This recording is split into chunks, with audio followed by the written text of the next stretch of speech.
महाराष्ट्रातल्या शेतकऱ्यांसाठी एक खूप मोठी आणि चांगली बातमी आहे. वीज बिल आणि रात्रीच्या सिंचनाचा जो त्रास आहे तो कमी करण्यासाठी राज्य सरकारने एक नवी योजना आणली आहे. चला तर मग ही बळीराजा मोफत वीज योजना नेमकी काय आहे हे आपण सविस्तरपणे जाणून घेऊया. आपल्या सगळ्यांनाच माहिती आहे की शेती करणं अजिबात सोपं नाही. अनेक आव्हानं असतात आणि त्यातलीच दोन मोठी आव्हानं म्हणजे एकतर विजेचा वाढता खर्च आणि दुसरं म्हणजे पिकांना पाणी देण्यासाठी करावी लागणारी रात्रीची दगदग. ही एक अशी समस्या आहे जी राज्यातील बहुतेक शेतकऱ्यांना रोज भेडसावत असते. वीज बिलाची सततची चिंता आणि रात्रीची जागरणं यामुळे आर्थिक आणि शारीरिक असा दोन्ही प्रकारचा ताण येतो. पण आता असं दिसतंय की या समस्येवर सरकारनं एक चांगला तोडगा काढला आहे. शेतकऱ्यांना या दुहेरी त्रासातून दिलासा देण्यासाठी एका नवीन योजनेची घोषणा करण्यात आली आहे. आणि या उपायाचं नाव आहे मुख्यमंत्री बळीराजा मोफत वीज योजना. ही योजना थेट शेतकऱ्यांच्या वीज बिलाच्या समस्येवर काम करते आणि त्यांना मोठा आर्थिक दिलासा देण्याचं ध्येय ठेवते. बरं, मग ही योजना नक्की काम कशी करते, तिची मुख्य वैशिष्ट्ये कोणती आहेत आणि त्यातून शेतकऱ्यांना थेट फायदा कसा मिळणार आहे? चला आता हेच पाहूया. या योजनेचं सगळ्यात महत्त्वाचं आणि खरं सांगायचं तर सगळ्यात आकर्षक वैशिष्ट्य म्हणजे कृषी पंपाच्या वीज बिलावर पूर्ण 100% सवलत. हो, याचा सरळ अर्थ असा की शेतकऱ्यांचा एक खूप मोठा खर्च आता पूर्णपणे वाचणार आहे. पण थांबा, फायदा फक्त पैशांचा नाहीये. शेतकऱ्यांच्या रोजच्या जगण्यात सुद्धा एक खूप मोठा बदल यामुळे होणार आहे.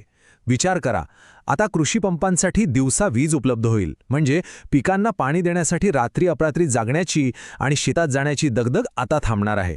केवढा मोठा दिलासा आहे हा. आता एवढी मोठी योजना आहे म्हटल्यावर त्यासाठी पैसाही तितकाच मोठा लागणार, बरोबर? मग सरकारने यासाठी किती तरतूद केली आहे? चला बघूया. बघा, सरकार या योजनेबद्दल किती गंभीर आहे हे या आकड्यांवरूनच कळतं. फेब्रुवारी 2026 पर्यंत तब्बल 32,756 कोटी रुपये हा आकडा किती मोठा आहे याचा विचार करा. म्हणजे या योजनेचा पाया किती मजबूत आहे हे यावरूनच दिसतं.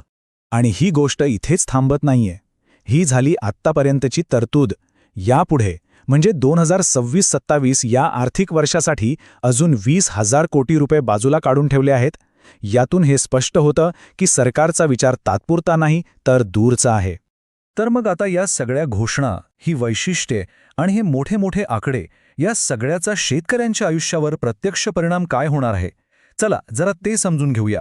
ही योजना म्हणजे एका मागोमाग एक चांगल्या गोष्टींची साखळीच तयार करते. सगळ्यात पहिलं काय होतं तर वीज बिलाचा डोक्यावरचा ताण जातो. मग काय होतं, साहजिकच शेतीसाठी लागणारा एकूण खर्च कमी होतो. आणि मग शेवटी काय तर हा जो पैसा वाचतो, जी सोय मिळते, त्यातून शेतकऱ्यांना शेतीचं उत्पादन वाढवण्यासाठी एक प्रकारचं बळ मिळतं, एक आधार मिळतो.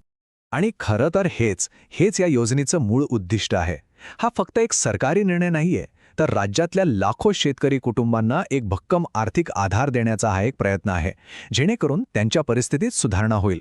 तर मग शेवटी एक प्रश्न मनात येतोच की ही योजना फक्त एक तात्पुरता दिलासा ठरेल की यातून महाराष्ट्राच्या शेतीमध्ये खरंच काहीतरी मोठं कायमस्वरूपी परिवर्तन घडून येईल? याचं उत्तर तर आपल्याला येणारा काळच देईल. पण यावर विचार करणं नक्कीच महत्त्वाचं आहे.